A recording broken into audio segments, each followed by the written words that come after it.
இன்றைய நம்முடைய செய்தியின் தலைப்பு. கிறிஸ்துவ வாழ்க்கையில் 7 நிலைகள், 7 levels of a Christian life. முதல் நிலை என்னவென்றால், நாம் ரட்சிக்கப்பட வேண்டும். அது ஃபஸ்ட்டு நிலை. நிறைய பேர் கிறிஸ்டியன்ஸாக இருக்கிறாங்க. நம்ம கிறிஸ்டியன்ஸ் தானே, நம்ம கடவுள் பிள்ளைங்க தானே அப்படின்னு நினைக்கிறாங்க. அப்படி இல்லை. யார் கடவுளுடைய பிள்ளைகள் என்றால், ஆண்டவர் இயேசு கிறிஸ்து சொல்கிறார், ஆண்டவர் பேரில் விசுவாசம் வச்சிருக்கிற எல்லா கிறிஸ்டியன்ஸும் கடவுள் பிள்ளைகள் இல்லை. அப்போ யார் தான் கடவுளுடைய பிள்ளைகள்? யோவான் சுவிசேஷம் 1ஆம் அதிகாரம் 12ஆம் வசனத்தில் யார் கடவுளுடைய பிள்ளைகள் என்று, அல்லது எப்படி நம்ம கடவுள் பிள்ளைகளை மாற வேண்டும் என்று கர்த்தர் இயேசு கிறிஸ்து சொல்கிறாரு. அந்த வசனத்தை வாசிங்க. அவருடைய நாமத்தின் மேல் விசுவாசமுள்ளவர்களாய் அவரை ஏற்றுக்கொண்டவர்கள் எத்தனை பேர்களோ அத்தனை பேர்களும் தேவனுடைய பிள்ளைகளாகும்படி அவர்களுக்கு அதிகாரம் கொடுத்தார். எப்போ நம்ம ஆண்டவருடைய பிள்ளைகளாகிறோம் என்றால், இந்த வசனம் சொல்கிறத நல்லா கவனிக்கணும். நீங்கள் அவருடைய நாமத்தின் மேல் விசுவாசமுள்ளவர்களாய் அவரை ஏற்றுக்கொள்ள வேண்டும். வெறுமனே விசுவாசம் போதாது. கடவுள் மீது விசுவாசம் வச்சிருக்கிற நீங்கள் உங்களுடைய உள்ளத்துக்குள்ளே இயேசுவை ஏற்றுக்கொள்ள வேண்டும். கர்த்தரை உங்களுடைய உள்ளத்துக்குள்ளே ஏற்றுக்கொள்வதற்கு என்ன செய்ய வேண்டும் என்றால், மனம் திரும்ப வேண்டும். மனம் திரும்புதல் என்றால் என்ன என்றால், நம்ம சிறு பிராயத்திலிருந்து தெரிஞ்சோ தெரியாமலோ நாம் செய்த எல்லா குற்றங்களுக்காக, பாவங்களுக்காக மனஸ்தாபத்தோடு ஆண்டவரிடத்தில் மன்னிப்பு கேட்டு வாழ்க்கையை கர்த்தர் கையில் ஒப்பு கொடுத்து ஆண்டவரை உள்ளத்துக்குள்ளே ஏற்றுக்கொள்வது தான் மனம் திரும்புகிற அனுபவம், எக்ஸ்பீரியன்ஸ் ஆஃப் ரிப்பென்டன்ஸ். இப்படிப்பட்ட ஒரு அனுபவத்தின் மூலமாக தான் அவங்க கிறிஸ்டியனாக இருக்கட்டும், நான் கிறிஸ்டியனாக இருக்கட்டும், கர்த்தருடைய பிள்ளைகளாக மாற முடியும், கர்த்தருடைய பிள்ளைகளாக ஆக முடியும். அப்படிப்பட்டவங்களை தான் ஆண்டவர் அவருடைய பிள்ளைகளாக நம்ம ஏற்றுக்கொண்டு ஒரு அதிகாரபூர்வமாக நாம் கர்த்தருடைய பிள்ளைகள் என்று சொல்லிக்கொள்கிறதுக்கு அந்த அதிகாரத்தை ஆண்டவர் தருகிறார். இது ஃபஸ்ட் லெவல். நாம் கிறிஸ்டியன்ஸாக இருந்தாலும் நான் கிறிஸ்டியன்ஸாக இருந்தாலும் முதல் லெவல் என்னவென்றால், ரட்சிக்கப்பட வேண்டும், கர்த்தருடைய பிள்ளைகளாக மாற வேண்டும். அதுக்கு வெறும் விசுவாசம் போதாது. யாக்கோபு சொல்கிறார் இல்லையா, நீ ஆண்டவரை விசுவாசிக்கிறாய், அது நல்லது தான், பிசாசுகளும் விசுவாசிக்குது, நடுங்குது அப்படின்னு சொல்கிறார். அதனால வெறும் விசுவாசம் மட்டும் ஆண்டவர் மேலே வச்சிருந்தா போதாது. விசுவாசம் உள்ளவர்களாய் ஆண்டவரை ஏற்றுக்கொள்ளணும்.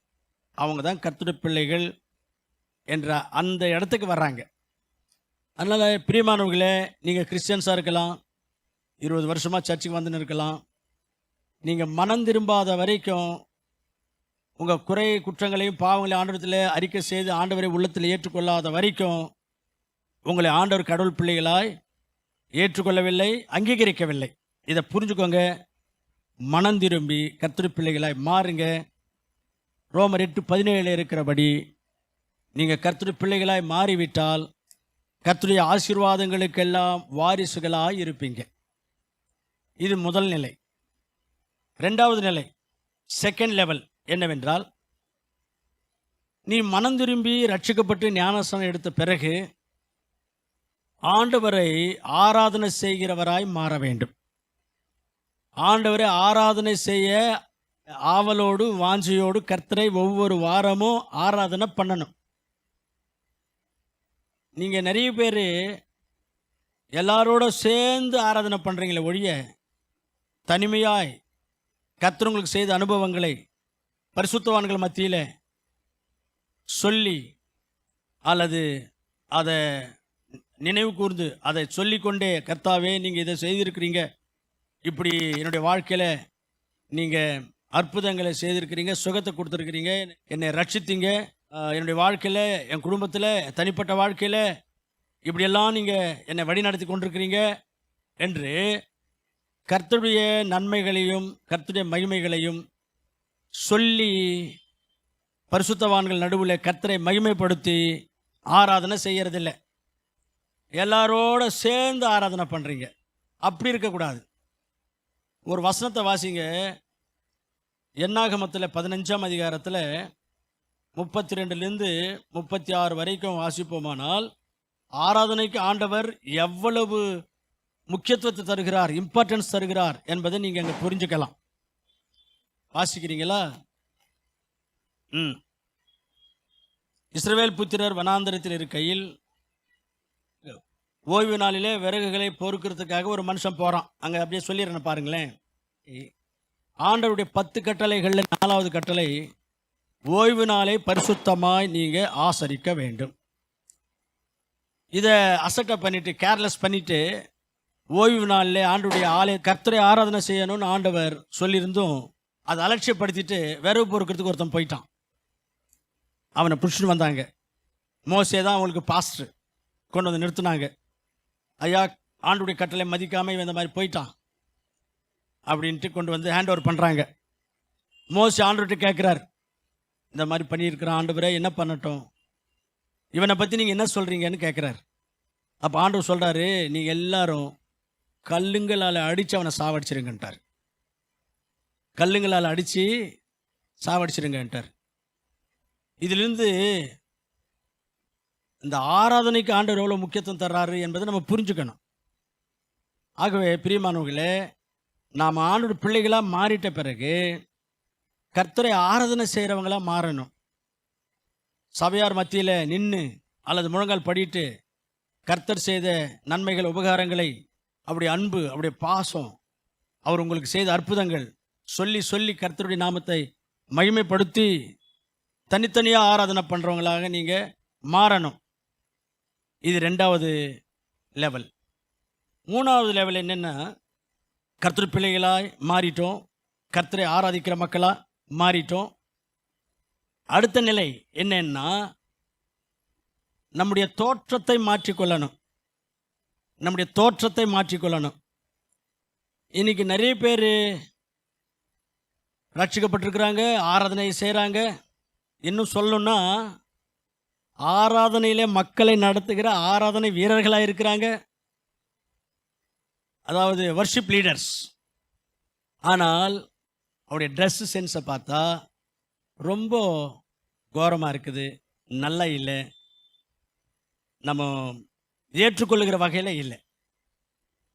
அதனால் நாம் ரட்சிக்கப்பட்ட பிறகு நம்முடைய ட்ரெஸ்ஸு, அப்பியரன்ஸ் ரொம்ப முக்கியம். அப்போ நம்ம பார்க்குறப்போ நம்முடைய ஹேர் கட் எப்படி இருக்குது, நம்முடைய முகம் எப்படி இருக்குது, நம்முடைய உடை எப்படி இருக்குது, இதெல்லாம் ரொம்ப ரொம்ப முக்கியம். நகங்களுக்கு வளர்த்துக்கிறது, பெயிண்ட் அடிச்சுக்கிறது, அதுக்கப்புறம் மேக்கப் எல்லாம் பண்ணுறது, லெகின்ஸ் போட்டுக்கிட்டு அசிங்கமாக இருக்கிறது, இதெல்லாம் ரட்சிக்கப்பட்டவங்களுக்கு அழகில்லை. ரட்சிக்கப்பட்டவங்க அதை விரும்ப மாட்டாங்க. உண்மையாய் கர்த்தருக்கு தங்களை ஒப்பு கொடுத்தவங்க லெகின்ஸ் போட்டுக்கிட்டு ஒய்யாரமாக தயாராகிறதுக்கெல்லாம் விருப்பப்படவே மாட்டாங்க. கம்பல் பண்ண கூட அதை போட மாட்டாங்க. ஆனால் நம்ம சர்ச்சுக்காரங்கெல்லாம் கொஞ்சம் ஞானம் உள்ளவங்க. சர்ச்சுக்கு வரும்போது போட்டுன்னு வர்றதில்ல, வெளியில் போகும்போது போட்டுன்னு போகிறாங்க. இப்படியெல்லாம் இருந்தால் இதெல்லாம் ஆண்டவர் சந்தோஷப்பட மாட்டார். ஆகவே நீங்கள் கடவுள் பிள்ளையில் மாறிட்டீங்க, ஆண்டவருக்கு உங்கள் வாழ்க்கை ஒப்பு கொடுத்துட்டீங்க, உங்கள் ட்ரெஸ்ஸு சென்ஸில் நீங்கள் கடவுள் பிள்ளையில் மாறிட்டீங்க என்பதை மற்றவங்களை பார்க்கும்போதே புரிஞ்சுக்கணும். நான் ரட்சிக்கப்படும் போது 1980வது வருஷம் ஸ்டெப் கட்டிங் அப்படின்னு ஒன்று இருந்துச்சு. ஸ்டெப் கட்டிங், நீங்கள் அந்த காலத்தில் வந்த கமலஹாசன் சினிமா பார்த்தீங்கன்னா பார்க்காதீங்க. Step cutting. நான் கொஞ்சம் வினோதமான ஆள். Double step cutting. ஒரு ஸ்டெப் இல்லை, ஸ்டெப்புனா இங்கே வரும் அந்த ஸ்டெப்பு. ஒரு ஸ்டெப் இல்லை, 2 ஸ்டெப்பு வச்சு முடியை வளர்த்துட்டு இருந்தேன். அப்புறம் இங்கே கோடு எடுப்பேன், அப்படி வாருவேன், அப்படி இப்படி இப்படி இப்படிலாம் ரொம்ப ஸ்டைலுங்க எனக்கு. கையில் ஒரு வளையம் போட்டிருப்பேன், பேரல் பெல்ஸ் போட்டிருப்பேன். ரொம்ப வந்து யார் என்ன நினச்சேன் என்னன்னு நான் யாரையும் மதிக்காமல் அப்படி இருப்பேன். அந்த மாதிரி இருந்த நேரத்தில் தான் ஆண்டவர் என்ன தெரிந்து கொண்டார், ரட்சிக்கப்பட்டுட்டேன். மறுநாள் சர்ச்சுக்கு போகிறேன். என்னை ஆண்டுடைய வார்த்தைகளை சொல்லி கர்த்தருக்குள்ளே வழி நடத்தின அந்த ஊழியக்காரர் அந்த சர்ச்சில் என்னை பார்த்தும் பார்க்காத மாதிரி கண்டுக்க மாட்டேன்றாரு. நான் நினச்சேன், நேற்று நாம் சொன்ன வார்த்தைக்கு உடனே கீழ்ப்படிஞ்சு அந்த தோற்றத்தையே மாற்றிக்கிட்டான் அந்த தம்பி, வெரி குட் அப்படின்னு நம்மளை என்னை பாராட்டுவாருன்னு நான் நினச்சா கண்டுக்கவே இல்லை. ஏன் கண்டுக்கலன்னு பார்த்தா நான் வேற ஆள் நினச்சிட்டாரு. என்ன நினச்சாரு? நான் வேற ஆள். நேற்று அவர் என்கிட்ட பேசினார் இல்லையா, அந்த பையன் நான் இல்லைன்னு அவர் நினச்சிட்டார். அவ்வளவு கம்ப்ளீட்டாக அந்த அளவுக்கு என்னுடைய அப்பியரன்ஸை நான் மாற்றிக்கிட்டேன். அப்போ எனக்கு இருந்த பேரல் பெல்ஸ் எல்லாம் கொடுத்துட்டேன். எனக்கு இருந்த ஜுப்பா ஸ்டைலாக அது நான் போட்டுருந்தேன். அதெல்லாம் மறுபடியும் அதுக்கப்புறம் போடவே இல்லை. நான் ஏன் இதை சொல்கிறேன்னா, ஒரு உண்மையாய் கர்த்தருக்கு ஒப்பு கொடுத்தவங்க, ரட்சிக்கப்பட்டவங்க, அவங்களுடைய தோற்றத்திலே காமிச்சிடுவாங்க அவங்க கடவுள் பிள்ளை, கடவுளுடைய வழியில் இருக்கிறாரு என்று. ஆகவே தோற்றம் ரொம்ப முக்கியம். நம்முடைய தோற்றம், நம்முடைய அப்பியரன்ஸ் ரொம்ப முக்கியம். அப்போ நீங்கள் ஆண்டவரை ஆராதிக்கிறவங்க என்கிற அந்த நிலைக்கு வந்துட்ட பிறகு உங்களுடைய தோற்றத்தில் மாற்றம் வரணும். உங்களுடைய தோற்றத்தில் மாற்றம் வரணும். இது 3வது லெவல். இதை பற்றி மத்தேயுல ஒரு வசனம் இருக்குது. மத்தேயு 23:25. மாயக்காரராகிய வேதபாரகரே, பரிசேயரே, உங்களுக்கு ஐயோ, நீங்கள் வெளிப்புறத்தில் சுத்தமாக இருக்கிறீங்க, உட்புறத்திலோ அநீதியினால் நிறைந்திருக்கிறீங்கன்னு சொல்கிறார். வெளிப்புறத்தில் அவங்க சுத்தமாக இருக்கிறாங்க, நல்ல ட்ரெஸ் பண்ணுறாங்க, உள்ளுக்குள்ளே நிறைய பாவம், அநீதி, நாற்றமடிக்கக்கூடிய விஷயங்கள், வெள்ளையடிக்கப்பட்ட கல்லறைகள் அப்படின்னு அவங்கள ஆண்டவர் கடிந்து கொண்டார். ஆனால் வெளியில் ரொம்ப பரிசுத்தமாக ஒயிட் அண்ட் ஒயிட்டில் இருக்கிறாங்க. இன்றைக்கி நிறைய பேர் ஒயிட் அண்ட் ஒயிட்டில் தான் இருப்பாங்க. சர்ச்சுக்கு போகும்போது ஒயிட் அண்ட் ஒயிட்டில் தான் இருப்பாங்க. அதுக்கப்புறம் பார்த்தா அவங்க வாழ்க்கையே இவங்கள போல தான் இருக்கும். அந்த மாதிரி நிறைய பேர் இருக்கிறாங்க. நான் ஏன் சொல்கிறேன்னா, பரிசேயர்கள் அது மாதிரி இருந்தாங்க. அருமையான கர்த்தர் பிள்ளைகளை, நம்ம தோற்றத்தில் நம்ம காண்பிக்கிறோம் கடவுள் பிள்ளைகளை மாறிட்டோம் அப்படின்ட்டு. இந்த ப்ளவுஸ் தைக்கிறதுல, முகத்துக்கு டெக்கரேஷன் பண்ணுறதுல லேடிஸு முக்கியமாக. எங்களுது என்ன இருக்குதுங்க, நாங்கள் மாமூல் தான். லேடிஸ் தான் விதவிதமாக மாறுறாங்க. ஏதாவது ஒரு ஃபங்க்ஷனில் பார்த்தா அவங்க யாரோ விடுற மாதிரி இருக்குது. நமக்கு கொஞ்ச நேரம் பார்த்த பிறகு தான் தெரியுதோ நம்ம ஆள் நம்ம சர்ச்சுக்கு வர்ற பிலீவர்னு. அந்தளவுக்கு அப்பியரன்ஸு மாறிடுறாங்க.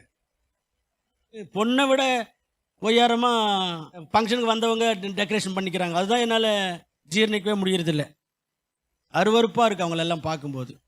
யாருக்காக அந்த மாதிரி டெக்கரேஷன் பண்ணிக்கிறீங்க அப்படின்னு நான் கேட்குறேன். ஆகவே அப்பியரன்ஸில் மாற்றம் வரணும். 3வது. 4வதாக அடுத்த லெவல் என்ன என்று சொன்னால், ஆண்டவருடைய சத்தியங்களை கற்றுக்கொள்ள வேண்டும் என்று தாகமும் பசியும் இருக்க வேண்டும். இன்னைக்கு நிறைய பேர் ரட்சிக்கப்பட்டிருக்கிறேன்னு சொல்கிறாங்க, ஆராதனையும் பண்ணுறாங்க. ஆனால் ஆண்டவருடைய சத்தியங்களை கற்றுக்கொள்கிறதுக்கு வாஞ்சா எல்லா மீட்டிங்கும் வரமாட்டேன்றாங்க. ஞாயிற்றுக்கிழமை வர்றாங்க, திங்கட்கிழமை வர்றாங்க, அதோட எந்த மீட்டிங்கும் வரமாட்டேன்றாங்க. ஆண்டவருடைய கிருபையினால நம்முடைய சர்ச்சில் நமக்கு ஒரு பைபிள் காலேஜும் கர்த்தர் தந்திருக்கிறார். இந்த பைபிள் காலேஜில் படிங்க அப்படின்னு சொன்னாலும் சேர மாட்டேன்றாங்க நிறைய பேர். சேர்ந்தாலும் தொடர மாட்டேன்றாங்க, தொடர்ந்து வரமாட்டேன்றாங்க. பிரியமானவர்களே, 4வது லெவல், நம்முடைய லெவல் எதுவாக இருக்கணும்னா, வேதத்தை கற்றுக்கொள்ள வேண்டும். வேதத்தில் உள்ள சத்தியங்களை கற்றுக்கொள்ள வேண்டும். சத்தியத்தை நம்ம கற்றுக்கொள்ளாவிட்டால் நிறைய விஷயங்களில் தவறு செய்கிறவங்களாக இருப்போம். வேத வசனங்கள் நமக்கு தெரியாவிட்டால் ஆண்டவர் மேலே வெறுப்பு வரும். சில நேரங்களில் வாழ்க்கையில் குழப்பம் வரும். சில நேரங்களில் எப்படி நடக்கணும் என்கிற வழியே நமக்கு தெரியாமல் போயிடும். வேதத்தை நம்ம கற்றுக்கொள்ளாவிட்டால் நமக்கு ஒரு ஆறுதலோ தைரியமோ நம்முடைய வாழ்க்கையில் இருக்காது. அதனால் வேதத்தை நாம் கற்றுக்கொள்ள வேண்டும். இது 4வது விஷயம். அதுதான் 1 தீமோத்தேயு 2ஆம் அதிகாரம் 4ஆம் வசனத்திலே இருக்குது. நீங்கள் ரட்சிக்கப்படுறது மட்டும் கர்த்தருடைய சித்தம் அல்ல, நீங்கள் சத்தியத்தை அறிகிற அறிவிலையும் வளர வேண்டும். அதுதான் ஆண்டோட சித்தம் அப்படின்னு அங்கே இருக்கு. அதனால் நம்முடைய பைபிள் காலேஜில் நான் உங்களுக்கு என்ன சொல்கிறேன்னா, இப்படியும் சொல்கிறேன், நீங்கள் டியூட்டி செய்துக்கிட்டு இருந்தாலும் கூட இது ஈவினிங் பைபிள் காலேஜ், நீங்கள் ஈஸியாக வரலாம். ஒருவேளை உங்களுக்கு ஷிஃப்ட் மாறிட்டு லீவ் கிடைக்கலனாலும் கூட, ஆப்சண்ட் ஆனால் கூட பரவாயில்ல, ஒரு ஈவினிங்கு, ஒரு மாதத்தில் ஒரு 3 ஈவினிங்காவது நீங்கள் வந்து கலந்து கொள்ளுங்க, வேதத்தை கற்றுக்கொள்ளுங்க அப்படின்னு நான் அப்படியும் சொல்கிறேன். அப்போவும் நிறைய பேருக்கு அந்த வாஞ்சை வரலை. அப்படின்னா நீங்கள் மேலான லெவலுக்கு இன்னும் போகலை, வளரலை என்பதை நீங்கள் கொஞ்சம் புரிஞ்சுக்கணும். நான் ஏற்கனவே உங்களுக்கு சொன்னேன் இல்லையா, நான் பைபிள் படிக்கிறத பார்த்து எங்கள் அப்பாவுக்கு சந்தேகம் வந்துருச்சு. இன்னும் ஆயிட்டம் போல் இருக்குது, 24 மணி நேரம் பைபிள் வச்சுன்னு உட்காந்துருக்குறான் அப்படின்ட்டு கொண்டு போய் சைக்காட்ரி டாக்டர்கிட்ட செக் பண்ணாங்க. சார் இவனுக்கு என்ன தெரில சார், எப்போ பார்த்தாலும் பைபிளை முன்னாடி வச்சுன்னு உட்காந்துருக்குறான் சார் அப்படின்ட்டு. மென்டல் ஆகிட்டேன்னு நினச்சிட்டார். அதை மாதிரிலாம் படித்தேன் நான் பைபிள். ஓசியா தீர்க்கதரிசன புஸ்தகத்தில் 4ஆம் அதிகாரம் 6ஆம் வசனத்தில், நீ என்னுடைய வேதத்தை வெறுத்தாய், அதனால் உன்னை எனக்கு ஊழியக்காரனாக நான் தெரிந்து கொள்ள மாட்டேன், உன்னை நான் வெறுப்பேன் அப்படின்னு சொல்கிறார். அதுதான் அந்த வசனத்தினுடைய சாராம்சம். அப்போ உங்களுக்கு வேதம் தெரியலன்னா நீங்கள் என்ன ஊழியம் செய்வீங்க? ஆண்டவருக்கு ஊழியம் செய்யணும்னு வாஞ்ச இருக்குது, வேதம் தெரியலன்னாக்கா எப்படி செய்வீங்க? வசனம் தெரியலன்னா என்ன சொல்லுவீங்க ஊழியத்தில்? அதனால தான் வேதத்தை கற்றுக்கொள்ளணும். அப்போ தான் ஆண்டவர் கூட உங்களை ஊழியத்தில் பயன்படுத்தி கொள்ளுவார். வேத அறிவு, பைபிள் நாலேஜ் இருந்தால் தான் நீங்கள் ஊழியத்தில் நீங்கள் பயன்படுறது ஒரு பக்கம் இருந்தாலும் உங்கள் வாழ்க்கையில் நீங்கள் எஸ்டாப்ளிஷ் பண்ண முடியும். வேத அறிவு இல்லாவிட்டால் நீங்கள் எஸ்டாப்ளிஷ் பண்ண முடியாது. அந்தந்த சூழ்நிலையில் நீங்கள் எப்படி நடந்துக்குவீங்களோ உங்களுக்கே தெரியாது. அது மாதிரி ஒரு ராங்காக போயிடும் உங்களுடைய வாழ்க்கையினுடைய பயணம். அதனால் வேதத்துடைய அறிவு, பைபிள் நாலேஜ் ரொம்ப முக்கியம். உங்களுக்கு பைபிள் நாலேஜில் நீங்கள் வளரணும். இது 4வது ஸ்டெப்பு. 5வது ஸ்டெப்பு, நீங்கள் வேத அறிவில் வளர்ந்த பிறகு சபையினுடைய வளர்ச்சியில் உங்களுக்கு அக்கறை இருக்கணும். அப்போ தான் நீங்கள் வளருவீங்க.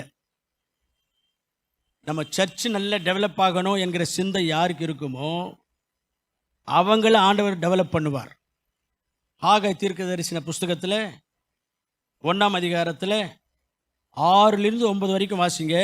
இந்த கருத்து, இந்த சத்தியம் அங்கே இருக்குது. அவங்க சுயநலமாக எங்கள் வீடு நல்லா இருந்தால் போதும், எங்கள் குடும்பம் நல்லா இருந்தால் போதும், நாங்கள் டெவலப் ஆனால் போதும் அப்படி நினைக்கிறவங்கள ஆண்டவர் சொல்கிறாரு, இதனால தான் நீங்கள் டெவலப் ஆகலைன்னு சொல்கிறார் அந்த இடத்துல. அப்போ கர்த்தருடைய ஆலயத்தை குறித்து உங்களுக்கு ஒரு அக்கறை இருந்து கர்த்தருடைய ஆலயம் நல்ல டெவலப் ஆகணும் என்று யார் வாஞ்சிப்பீங்களோ அவங்கள ஆண்டவர் டெவலப் பண்ணுவார் அப்படின்னு அந்த இடத்துல சொல்கிறார். அதனால் பிரியமானவர்களே, சர்ச் டெவலப்மெண்ட்டை சிந்தையிலே வைத்துக்கொண்டு சர்ச்சுக்காக, டெவலப்மெண்ட்டுக்காக உங்களுடைய பங்குக்கு நீங்கள் உழைக்கணுமா, ஜபங்களில் கலந்து கொள்ளணுமா, ஊழியங்களுக்கு போகணுமா, மற்றவங்கள போய் ஆத்தும ஆதாயம் பண்ணணுமா, வராதவங்களை சந்தித்து சர்ச்சு கூட்டின்னு வரணுமா, ஃபைனான்ஷியலாக ஏதாவது சப்போர்ட் பண்ணணுமா, இந்த சிந்தை உங்களுக்கு இருக்கணும். அந்த சிந்தையோடு நீங்கள் வாழணும். நீங்கள் டெவலப் ஆகிடுவீங்க. இது 5வது லெவல். 6வது நிலை என்னன்னு சொன்னால், நீங்கள் எல்லா மீட்டிங்ஸ்லேயும் எல்லா ஊழியங்களும் கலந்து கொள்ளணும். நான் ரட்சிக்கப்பட்டேன், ஞானசம் எடுத்துட்டேன், நான் அப்பந்திராட்சம் எடுத்துக்கிறேன், திருவிருந்தில் பங்கு பெறுறேன் அப்படின்னு சொல்லிட்டு மீட்டிங்ஸில் நீங்கள் கலந்து கொள்ளலைன்னு சொன்னால், அது உங்கள் வாழ்க்கையில் நீங்கள் பேலன்ஸாக வாழ முடியாது. பைபிளும் என்ன சொல்லுதுன்னா, கர்த்தருடைய சபையாய் கூட்டங்களாக கூடும் பொழுது கூடி வருவது நீங்கள் விட்டுறக்கூடாது. எபிரெயருக்கு நிருபம் 10ஆம் அதிகாரம் 25வது வசனம். சபை கூடி வருகிறதை சிலர் விட்டுவிடுவது போல நாமும் விட்டுவிடக்கூடாது. சரிங்களா? சபை கூடி வருவதை விட்டுவிடக்கூடாது. சர்ச்சில் நடத்துகிற ஆராதனையில் கலந்து கொள்ளணும். சர்ச்சில் நடத்துகிற ஃபாஸ்டிங் பிரேயர்களுக்கும் கலந்து கொள்ளணும். சபையாய் கூடி வெளியில் எங்கேயாவது மீட்டிங் நடந்தால் அதில் கலந்து கொள்ளணும். சபையாய் கூடி ஒரு ப்ரேயர் மீட்டிங்க்கோ, ஒரு பர்த்டே மீட்டிங்க்கோ, ஒரு ஸ்தோத்திர கூட்டத்துக்கோ போக வேண்டியதாக இருந்தால், அப்படிப்பட்ட கூட்டங்கள் நடந்தால் அதுலேயும் கலந்து கொள்ளணும். இப்படி சபையாய் கூடி வந்து என்னென்ன விதமான ஊழியங்களை, என்னென்ன விதமான கூட்டங்கள் நடத்துவாங்களோ அந்த கூட்டங்களில் கண்டிப்பாய் கலந்து கொள்ள வேண்டும். நாம் விட்டுவிடக்கூடாது. இது 6th லெவல். நிறைய பேர் இந்த சர்ச்சுக்கு மட்டும் வர்றவங்களாக இருந்து வேறு எந்த மீட்டிங்கும் வராமல் இருந்தால் ஒரு சரியான அஸ்திபாரம் உங்களுக்கு விழாது. உங்கள் பக்தி வாழ்க்கையில், உங்களுடைய விசுவாச வாழ்க்கையில் நீங்கள் வேரூன்றி வளருகிற கிறிஸ்தவங்களாக உங்களால் தயாராக முடியாது. அதனால் எல்லா மீட்டிங்ஸும் கலந்து கொள்ளணும். நான் சின்சியராக சொல்கிறேன் பாருங்கள். நான் ரட்சிக்கப்பட்டு உங்களை போல விசுவாசியாக இருந்தப்போ ஆண்டுடைய சமூகத்தில் என்ன சொல்கிறேன், வருஷத்தில் எங்கள் சர்ச்சில் எத்தனை மீட்டிங் நடந்தாலும், எங்கே நடந்தாலும் எல்லா மீட்டிங்கும் நான் இருப்பேன். எல்லா மீட்டிங்கும் நான் இருப்பேன். நான் போன சர்ச்சில் எனக்கு எந்த பொறுப்பும் இல்லை, எந்த பங்கும் இல்லை, எந்த பாக்கியம் இல்லை. எல்லாரும் நல்ல படித்தவங்க, நல்ல உயர்ந்தவங்க, நல்ல ஊழிய அனுபவம் உள்ளவங்க. அப்போ நான் ஏன் போகிறேன் எல்லா மீட்டிங்கும் என்றால், நான் அங்கே போய் பாடுறதுக்கு வாய்ப்பு தருவாங்க அப்படின்னு எதிர்பார்த்து போகிறதில்ல. வாய்ப்பு கிடைக்காது. எனக்கு பாடுறதுக்கும் வாய்ப்பு கிடைக்காது, சாட்சி சொல்கிறதுக்கும் வாய்ப்பு கிடைக்காது, பிரசங்கம் பண்ணுறதுக்கு சுத்தமாகவே வாய்ப்பு இல்லை. ஆனாலும் எல்லா மீட்டிங்கும் நான் போவேன். அங்கே போய் என்ன பண்ணுவேன், பாய்களை விரைப்பேன். மீட்டிங் முடிஞ்சதும் பாய்களை மடித்து எடுத்து வச்சிருவேன். மியூசிக் இன்ஸ்ட்ருமெண்ட்ஸ் எல்லாம் எடுத்து வச்சுருவேன். அங்கே என்னென்ன வேலைகள் இருக்கோ அந்த வேலைகளை செய்வேன். வெளியில் மீட்டிங்கு போகிறாங்கன்னு சொன்னால் ஹார்மோனியம் பெட்டியை சுமந்துக்கிட்டு போவேன், பேண்டை சுமந்துக்கிட்டு போவேன், புக்ஸுங்களை சுமந்துக்கிட்டு போவேன். இதுதான் என்னுடைய ஊழியம். இதை மிஞ்சி வேறு எந்த ஊழியமும் நான் செஞ்சதில்லை. ஆனாலும் எல்லா மீட்டிங்கும் போவேன். அதனால் ஒரு சபை என்றால் என்ன, சபையில் எப்படி நடந்துக்கணும், சபையை எப்படி நடத்தணும், இப்படி பலவிதமான அனுபவங்களை நான் கற்றுக்கொண்டேன். அனுபவங்கள், எக்ஸ்பீரியன்சஸ். இன்றைக்கி நிறைய பாஸ்டர்ஸ்னால ஊழியம் சக்ஸஸ்ஃபுல்லாக செய்ய முடியாததுக்கு காரணம், ஒரு சரியான ஊழியர் இடத்துல அவங்க தயாராகிட்டு ஊழியத்துக்கு வரல. அவங்க ஏதோ படித்தாங்க, அது சில பேர் படிக்கவும் இல்லை. சில பேர் எந்த ஊழியக்காரர்கிட்டையும் ஊழியராக இருந்து பணிவிடையை செஞ்சுட்டு ஊழிய அனுபவங்களை கற்றுக்கிட்டு வரல. இதெல்லாம் காரணம் நிறைய பேர் பாஸ்டர்ஸு ஊழியத்தில் சக்ஸஸ் ஆகாமல் இருக்கிறதுக்கு. எனக்கு எந்த பொறுப்பும் ஊழியமும் அங்கே இல்லாவிட்டாலும் எங்கள் சர்ச்சில் நான் அனுபவங்களை கற்றுக்கொண்டேன். அனுபவங்கள், சபை மக்களோடு எப்படி பேசணும், சபையில் எப்படி நடந்துக்கணும், சபையை எப்படி நடத்தணும், சபையில் எதுக்கு முக்கியத்துவம் தரணும், இப்படி நிறைய அனுபவங்கள் நான் கற்றுக்கொண்டேன். அந்த அனுபவத்தின் அடிப்படையில் தான் இன்றைக்கி நான் சக்ஸஸ்ஃபுல்லாக ஊழியம் செஞ்சுட்டு இருக்கிறேன். அல்லேலூயா. அதனால பிரியமானவர்களே, எல்லா ஊழியங்களையும் கலந்து கொள்ளணும் நீங்கள். அப்போ தான் நீங்கள் நல்ல அனுபவமுள்ள ஒரு ஊழியக்காரராக இருப்பீங்க. என்ன சொல்ல வரேன்னா, அனுபவம் முக்கியம். படிப்பறிவினால ஊழியத்தை கட்ட முடியாது, படிப்பறிவினால ஊழியத்தை டெவலப் பண்ண முடியாது. அனுபவம் முக்கியம். நீங்கள் எல்லா ஊழியங்களுக்கும் வருவீங்கன்னு சொன்னால் நிறைய ஊழிய சம்பந்தமான, திருச்சபை சம்பந்தமான ஆவிக்குரிய அனுபவங்களை நீங்கள் கற்றுக்கொள்வீங்க.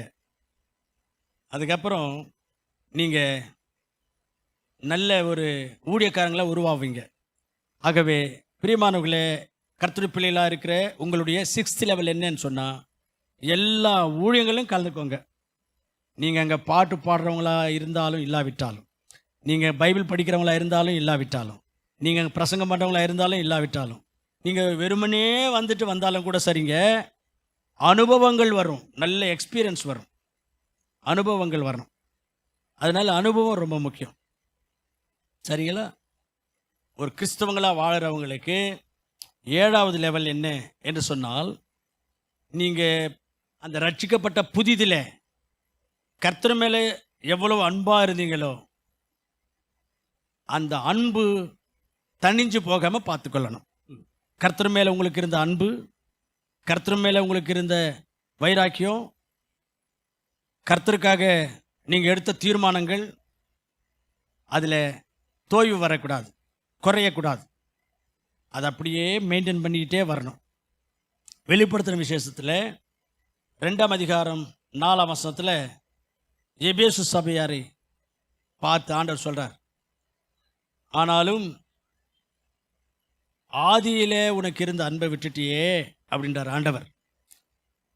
பொதுவாகவே நம்ம எல்லாருமே ரட்சிக்கப்பட்ட புதுசில், ஞானஸ்நானம் எடுத்த புதுசில் ஆண்டவர் பேரில் ரொம்ப அன்பாக இருப்போம், ரொம்ப வைராக்கியமாக இருப்போம், எல்லா மீட்டிங்க்கு வருவோம், ரொம்ப நேரம் ஜெபம் பண்ணுவோம், ரொம்ப நேரம் வேதத்தை வாசிப்போம், ஒரு கன்னத்தில் அறிஞ்சால் இன்னொரு கன்னத்தை காண்பிப்போம்.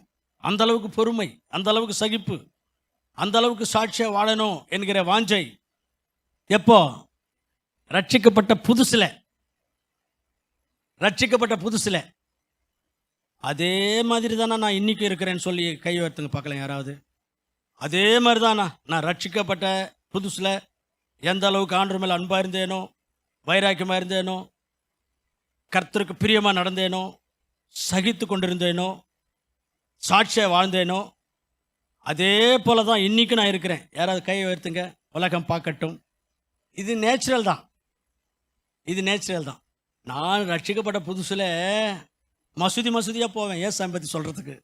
உண்மைங்க, மசூதிக்குள்ளே நுழைஞ்சு எங்கள் ஏசாமி பற்றி நீங்கள் என்ன நினைக்கிறீங்க, ஏன் ஏசாமி கடவுள் என்ன பேசுகிறீங்க அப்படிலாம் பேசியிருக்கிற அந்தளவுக்கு வைராக்கியம். இப்போ போகிறேன்னா இல்லை, வாழ்க்கையில் கடவுளுக்கு பிரியமாக இருக்கணும், சாட்சியாக இருக்கணும், ஜபத்தில் இருக்கணும், வேதத்தை வாசிக்கணும், எல்லா மீட்டிங்கும் போகணும், ஊழியம் செய்யணும் அப்படின்னு நினச்சோம் இல்லை? ரட்சிக்கப்பட்ட புதுசில், ஞானஸ்நானம் எடுத்த புதுசில் அதில் தோய்வு வரக்கூடாது, அதில் குறையக்கூடாது, அதில் குளிர்ந்து போகக்கூடாது. அதை மெயின்டைன் பண்ணிக்கணும். இது 7வது லெவல்.